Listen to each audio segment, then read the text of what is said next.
Da 150 anni Nardo Giovanni Terrazzi alla Veneziana. I pavimenti più belli del mondo. Bentrovati al Meteo.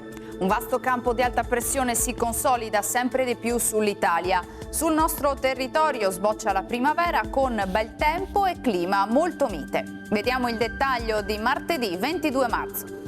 Sul Veneto sarà stabile, non sono previste piogge e ciò provocherà un ulteriore aggravamento della siccità.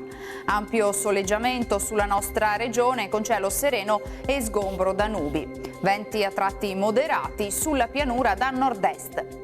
Generale rialzo termico con temperature piuttosto frizzanti al mattino a causa del costante afflusso di venti nord-orientali, minime tra lo 0 e i 3 gradi, massime comprese invece tra i 13 e i 16 gradi.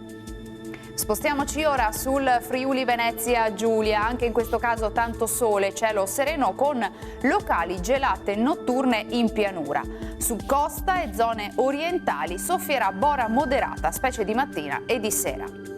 Temperature minime tra 2 e 6 gradi, massime sui 15-16 gradi. Infine diamo uno sguardo alla situazione del Trentino Alto Adige, molto soleggiato anche qui con cielo prevalentemente limpido, qualche velatura in mattinata. Temperature minime intorno a 1-2 gradi, massime infine sui 16-17 gradi all'incirca. Dal Meteo di Antena 3 per ora è tutto, arrivederci al prossimo aggiornamento.